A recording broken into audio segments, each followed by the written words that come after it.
Welcome to the Humankindness at Work podcast, where you'll hear inspiring stories of people just like you making a difference in their corner of the world. You'll hear how human kindness is at work and how you can be a part of it. I'm Jennifer Clark. Ready to be inspired? Here we go. As a warning to our listeners, this conversation revolves around the topic of suicide.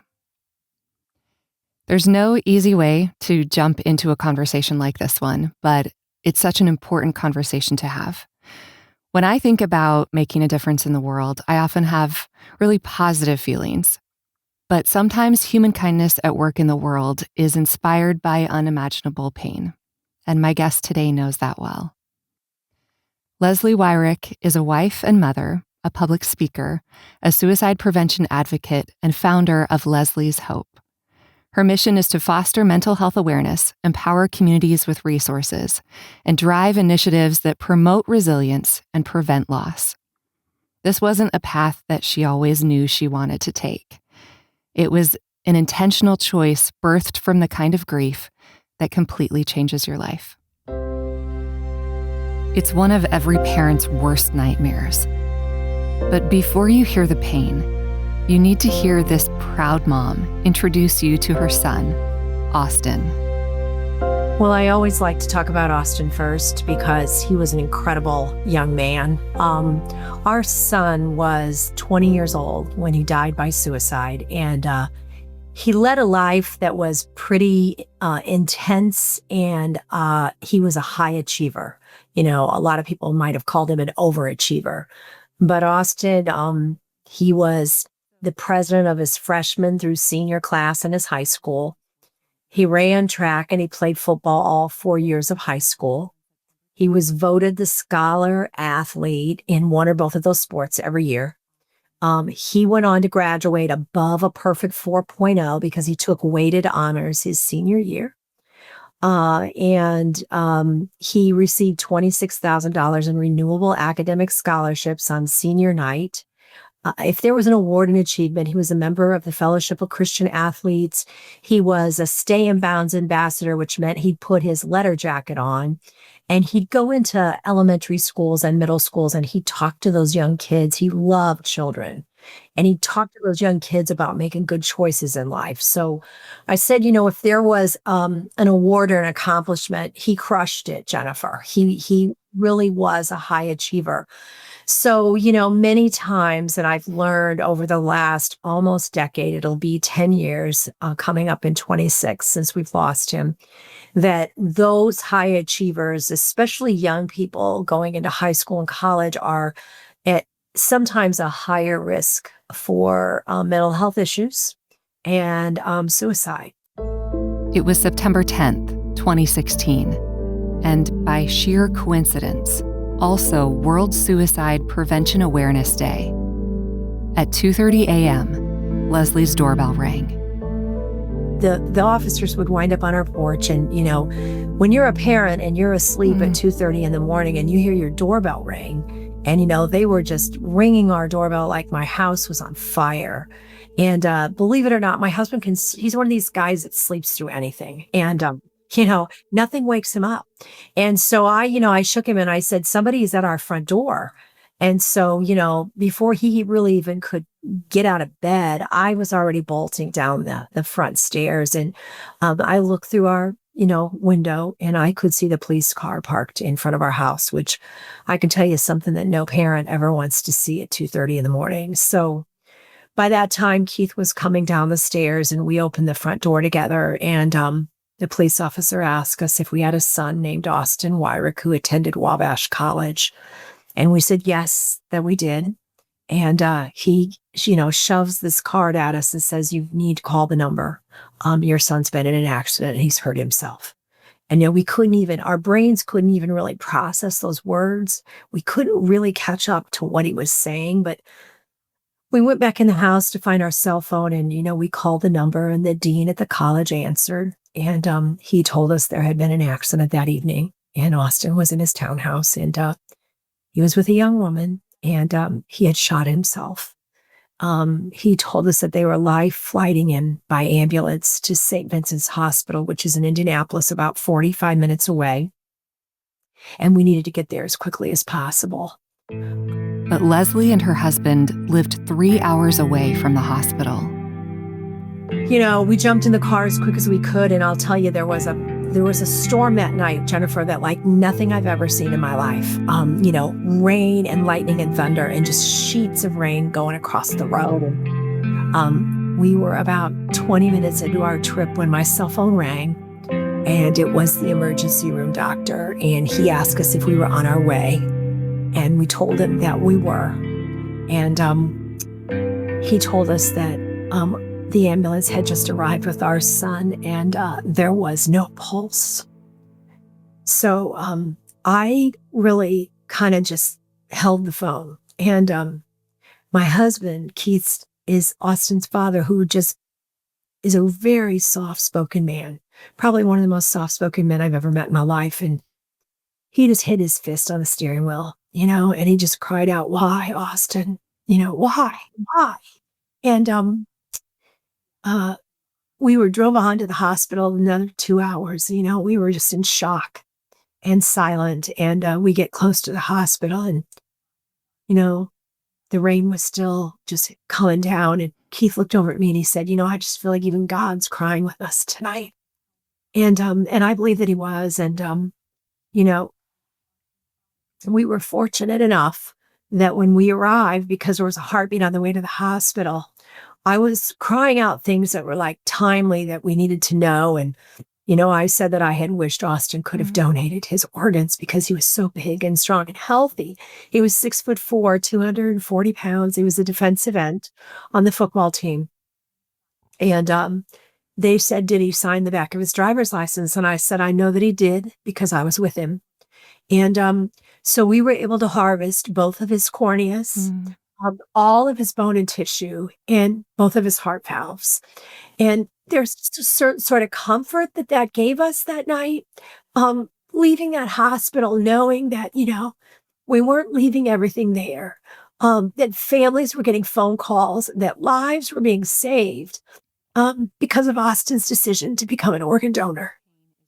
While that pain is heartbreaking, it wouldn't be the only loss for Austin's college.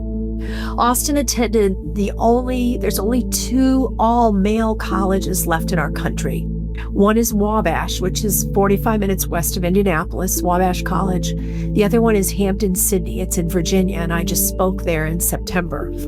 But on the 2-year anniversary of Austin's death, once again, World Suicide Prevention Awareness Day, September 10th, 2018, we would get a text message from one of Austin's former roommates. And he said, "Mr. and Mrs. Weirich, I don't know if you heard, but Evan Hansen, the co-captain of the Wabash football team, took his life today." And so these young men who had played football with Austin and football with Evan were going through a second tragedy, in 2 years. And the impact that it really had on Austin's teammates that were there with him, they were the ones that were really, really affected by it. And Austin and Evan's backstories were very different. I'd become very close with his mom. They live in Indianapolis. And Evan had been playing tackle football since he was 7 years old. And his parents were brave enough to donate his brain tissue within a few hours of his death. And it came back confirmed stage 1 CTE, chronic traumatic encephaly. So I'm not a fan of young boys playing tackle football, and for lots of reasons I could go into. But so both young men dying by suicide, both playing on the same team at the same time. Our story made national news as a human interest sports story. And that's when I started getting calls from people asking me if I would come and share our story. 4 months after Evan's death, Leslie courageously took the stage at a fundraiser of the largest nonprofit in Indiana. They actually exceeded a 5-year fundraising record that evening, and they raised $249,000 to put these licensed clinical therapists in schools. So that was kind of my aha moment. And I thought, if our story can have this kind of an impact, if it can cause this many people to reach into their checkbooks and to reach into their wallets and donate to mental health, that I needed to keep sharing it. First of all, I just want to say I'm so sorry. Thank you. As a mom, I can't imagine that grief. Thank you for being vulnerable enough to share that part of your story. I'd love to know, how has kindness, either given or received, played a part in your own healing process? Well, wow, that's a great question. I don't know that I've ever been asked that specific question, and I've done so many podcasts over the years, so thank you for asking that. I feel like when I share our story, and specifically if I'm on a military base, I generally go there for 4 to 5 days, generally a week, and I do multiple talks. And I feel like when I get up there and I talk about our story, and it's a process, because I talk a lot about the brain when I teach about mental health, and because it's a lot of impulse control and lack of impulse control, which is, I believe, what causes a lot of youth suicides. So I share our story, Jennifer, and I go into all of it. I go into what happened that night in great detail, how we were asked to identify Austin's body, how we donated his organs. I go into all of it. They hear the good, the bad, and the ugly.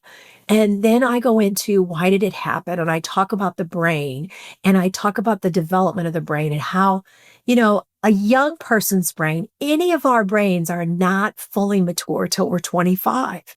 And Austin was 20 and Evan was 21. So, and then I go on to talk about unhealthy relationships, which is a hard thing because a lot of soldier suicides happen over the breakup of a personal relationship, was and wasn't Austin's story. I mean, it was the trigger that evening, but there were really things leading up to it. And I always say suicide's a perfect storm. So when I go into the whole process, and I go through the brain, and I go through Austin's story, and then I go into relationships, and then I talk about how do we prevent this from happening? Because it's not if, but when you're going to feel these moments, when these moments are going to come up. What are the things that you just automatically revert to? And they're going to keep you here for another minute, another 5 minutes. So I talk about all of this. So I really do a deep dive. At the end of my talk, and we don't talk about kindness, I think what happens and where my talks are most effective is when I stop talking and when I just shut up. And I generally stay 2 to 3 hours after each talk, because if the soldiers don't need to go somewhere, if they don't have someplace they need to be, and I've noticed this time after time after time, they'll line up on the side of the stage. They'll line up, and what they want to do is they want to come and they want to unload their story. They want to tell it to somebody who they know gets it. They know this person has been through some messy stuff and that I care. It's why I've come. I tell them all I love them at the end of my talk. I said, I could be home. I could be doing a lot of different things, but I'm here with you because I don't want your mom to hear her doorbell ring at 2:30 in the morning. That's why I come. So in those talks, and in all of those talks, I could write a book. There have been stories that have been uncovered. And in those stories, I can assess, do they need to talk to somebody immediately? Now, the Army has something called MFLACs, which are military family life counselors. I always ask for all of my talks to have mental health support in the back of the theater. So I'll have the chaplains come, and I'll have the mental health counselors come, because I know that these soldiers are going to get triggered. But in that triggering, this is where kindness enters in. The compassion and the empathy that it takes to sit there and let them get their story out and share their story. And then I can assess who needs help today, who needs to schedule an appointment, who just needed to get their story told. And in that, there has been so much that has come out of, I know it's why I'm there. And I know that when I finish telling my story, the more stories that come and the more stories I hear, the greater the impact was for my talk. Leslie's empathy isn't just providing comfort. It's saving lives. I was in Texas on a base, and I was at Fort Cavazos, formerly Fort Hood. And it's one of the largest Army bases, if not the largest in the United States. It has over 100,000 active duty military on that base. And at the end of the last day I was there, my last talk, I was getting ready to go to the airport. I mean, I had my luggage with me. And I had asked for some reason. I said, I think the Holy Spirit sometimes gives me my words. I said, can I get a shout out for any soldiers out there from the great state of Indiana, which is where I'm from? I had one soldier, raise his hand. His name was Austin. And after I went through my whole talk and they're lining up, I could see him standing over in the corner, and he was kind of waiting for all the other soldiers to be finished so he could talk to me. And he came up and he told me that he had broken up with his girlfriend on the way to my talk. He had stayed with her. He said he realized when I put the warning signs up there on that slide, he said, I recognized every one of them. And I share those warning signs because I've shared the story of Austin, and they see what a perfect high achiever he was. And then I share those warning signs, and I said, you see, my high achiever son missed 8 out of 8 of these warning signs. So if you recognize one, not even 2 or 3, just one, you need to think about your relationship and getting out of it. And here's why. No one plans on taking their life, but the lack of impulse control in your brain, because it's not fully developed, is what we're going to work on today. So he said that he stayed in the relationship longer than he should have because she was expecting a child. And this was like May, and she was expecting a child in August. So I talked to him about that. When I listened to his story, and I said, it's really more important than ever that you become a healthy father. You don't want to stay in a relationship that's unhealthy, but you need to be healthy for this child coming into the world. So I got him to the MFAC counselor within an hour after talking to me. She started working with him immediately. He was getting deployed on Monday. On Saturday, he had an entire suicide plan. So I know that if you want to call it kindness, compassion, empathy, saved his life. And those are the kind of stories, and those are the reasons that I go. And the reasons I go back is because of those stories. You talk a lot in your advocacy work about the importance of resilience. Can you share with us a little bit, why is resilience so important for our mental health? Well, resilience is everything because I just said it earlier. It's not if, but when. We're all going to hit moments in our lives. We're going to have days, weeks, months, some of us maybe even years when we struggle with our mental health. And I want to say this while I'm on your podcast. Our mental health, everyone has. If you have a neck and you have a head, you have mental health. Yeah. It's where are you in your mental health today? How are you feeling? What's going on? How are you processing things? So when I talk about resilience, what I'm really talking about is the ability to get back up, the ability to bounce back, maybe not the same, hopefully not the same, differently because of what you've gone through, because your story is going to be somebody else's survival guide someday if you're willing to share it. Mm-hmm. So when it comes to resiliency, I believe with our mental health, and especially if we can back up a little bit and talk about younger people, grade school, middle school. When we talk about these young people, I want to talk about the upstream approach in suicide prevention, because if we get in there early enough, and it's age-appropriate language, but when we can talk to elementary, middle, and high schoolers about their mental health and make it a normal part of the conversation that we have in schools, teach it in schools, because there are programs, and I was involved with one for several years called Sources of Strength. There are programs that teach wellness, that teach resiliency, they're actually suicide prevention programs that don't even mention the word suicide. Because when we teach wellness and we teach resiliency, we automatically prevent thousands of suicides from happening every year. Leslie says that everyone should do the 3-3 challenge. 3 people and 3 places. It's that simple. So 3 people in your phone. You need to have 3 people in your phone. They need to know they're in your phone. They need to accept you're their person. They're your person. If you dial that number or text them at 1 o'clock in the morning, they're going to pick up. Now, I say 3 because we always know life happens. You might not be able to get a hold of 1 or 2, but you need to have 3 people in your phone. And I tell young people, preferably over the age of 25. Because why? We just went through the whole brain, right? We want to make sure they have a fully developed prefrontal cortex. They can be hitting on all cylinders and help you because they are further down the road in life and they can look back and they Right. have things. So you get those 3 people in your phone and you know you have them at any time. You're just having a rough day. Call them, text them, check in with them. So 3 people, 3 places. Why are 3 places important?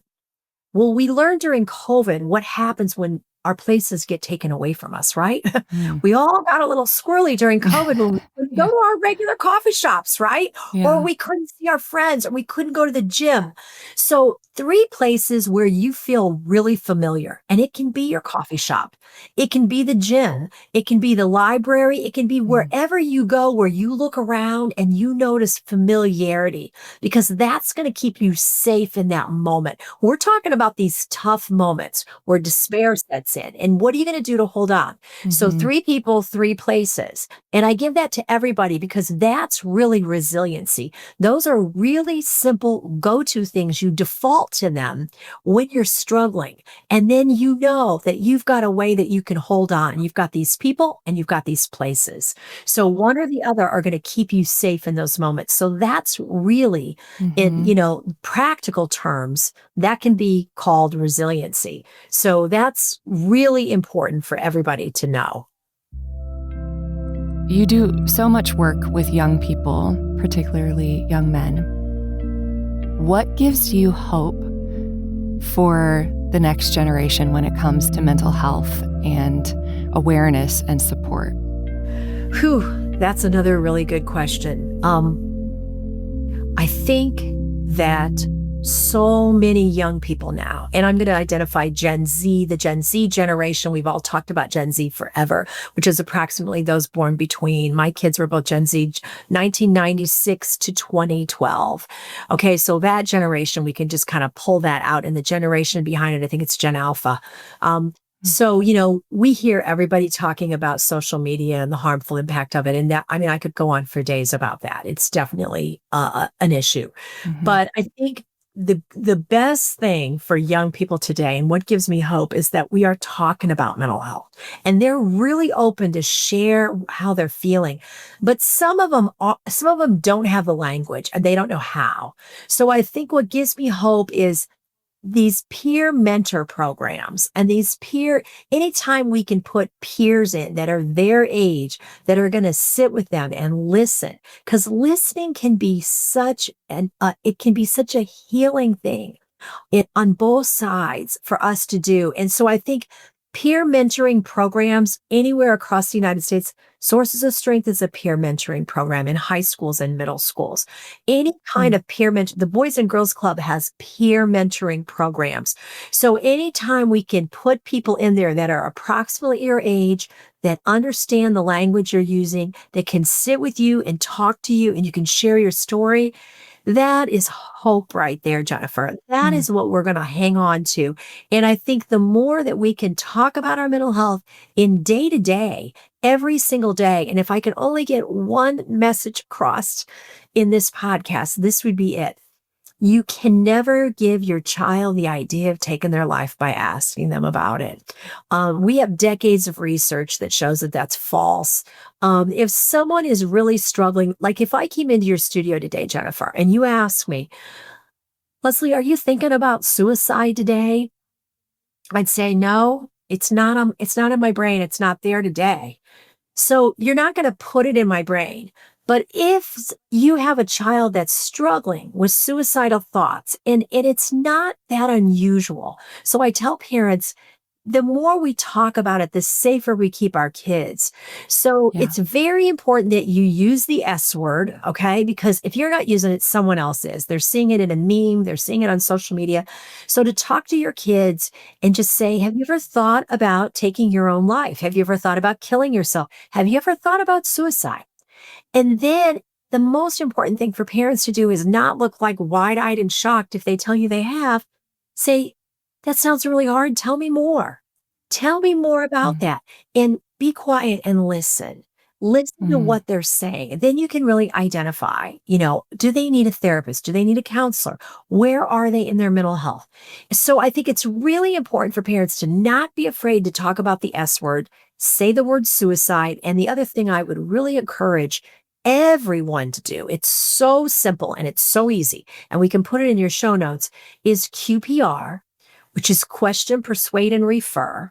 And QPR has all kinds of classes, but they have a 1 hour online class anybody can take for $29.95. So it's under $30. mm, You can go online, you can take a 1 hour class, and QPR teaches you how to, I say, seize the awkward. The American Foundation for Suicide mhm, Prevention says seize the awkward.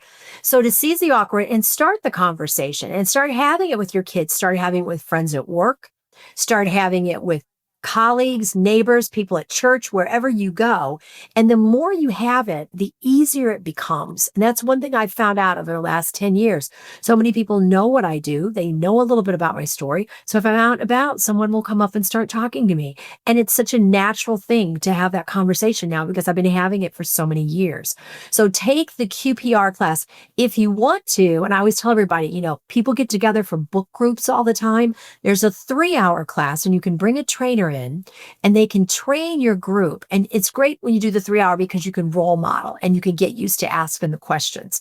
But if you only have time for a 1 hour, take the 1 hour course. It is a mm. great course. And every parent, teacher, coach, whatever, anybody that works with youth should know what QPR is. Leslie is recycling incredible pain into making a difference. She could have easily let her pain change her for the worse and become a very bitter person. But instead, she is choosing to turn her loss into something that can change her world. There's also sort of there's a revival in me when I finish speaking because I know that somewhere in my story that I laid out there on that stage, somebody's going to be here tomorrow. And that's really all I can hope is for one person to hold on after they hear our story. And that's what gives me hope. That's what gives me hope. If you need mental health resources or want to learn more about Leslie's suicide prevention advocacy, head to leslieshope.org and check out the show notes for additional resources. If you or someone you love is struggling with suicidal thoughts, please reach out for help. Your life matters. And even though you might not be able to see it right now, there is hope. The 988 Lifeline is available 24/7 in all U.S. states and territories. Call 988 to talk to a trained professional. It's free and confidential. Military veterans can press 1 after dialing 988 to reach the Veterans Crisis Lifeline, or text the Veterans Crisis Line at 838-255. Until next time, take care of those in your world. Your human kindness at work can make a difference in someone's life. See you next time.